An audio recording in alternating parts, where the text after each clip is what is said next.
I earned my bachelor's degree in May of 1988, and a few weeks later I was going through new employee orientation for my new job as an associate electrical engineer at the Delco Electronics division of General Motors in Kokomo, Indiana. My first day began with completing all the personnel department paperwork.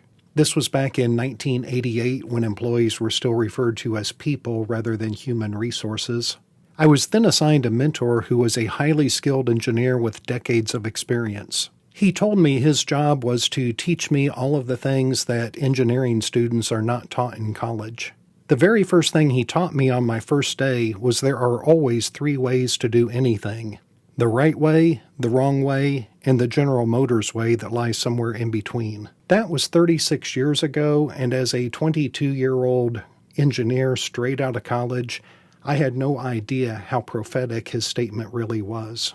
I am Dr. John Padfield. I'm a business professor and a former Indiana State Representative, and this is Business Reform, where we discuss issues at the intersection of business, technology, and society. In my last video, I described how General Motors was being sued by the state of Texas for what Texas Attorney General Ken Paxton claimed were deceptive business practices. Specifically, GM is being sued for 4 counts of making misrepresentations to customers and 2 counts of deceiving customers, all with the intent to trick 1.8 million Texans into consenting to have their driving data collected and sold to third parties, including insurance companies. In this video, I'm going to share a personal experience I had at General Motors and explain why I believe Attorney General Paxton is correct about General Motors misleading and deceiving customers by making critical information intentionally difficult to understand. The thumbnail on this video depicts someone sweeping things under the rug,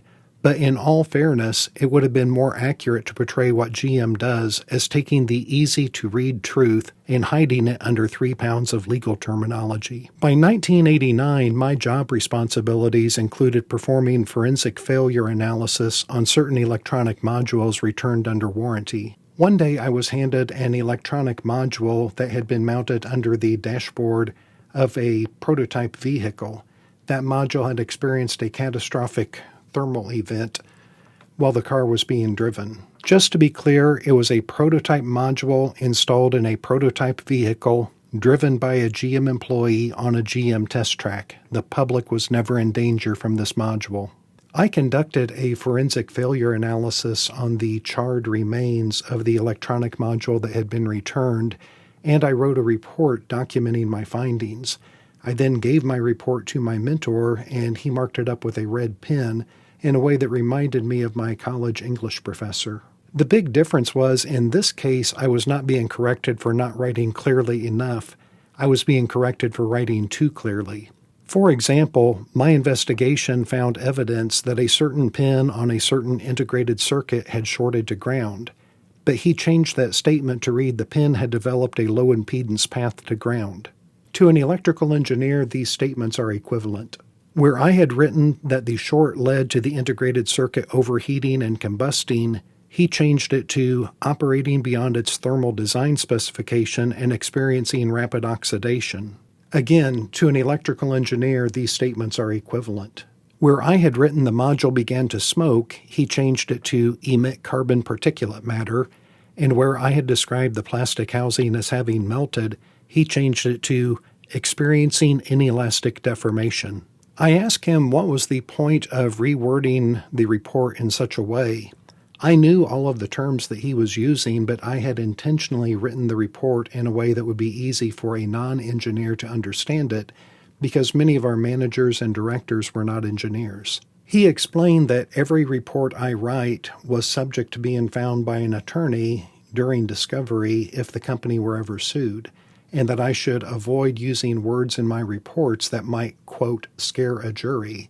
Words such as flame, fire, melt, ignite, smoke, any words like that should be left out of my report and instead use the engineering term to describe those events. That way, if a lawyer ever read excerpts of my reports in a courtroom, the jury really wouldn't understand what was being said. I share this experience to make the point that General Motors never once asked me to lie, everything that I wrote in my report was 100% technically accurate, but I was directed to write my reports in such a way that it would make it harder for the average person, who might someday be a juror, to understand what I was saying. That is why I find it so easy to believe that GM might do the same thing and intentionally make the consent forms allowing General Motors to collect a driver's driving information and to sell that information to third parties, by making those forms difficult to understand so people would not realize what they were authorizing General Motors to do. If you like this video, please give it a thumbs up and consider subscribing. And as always, thank you for watching.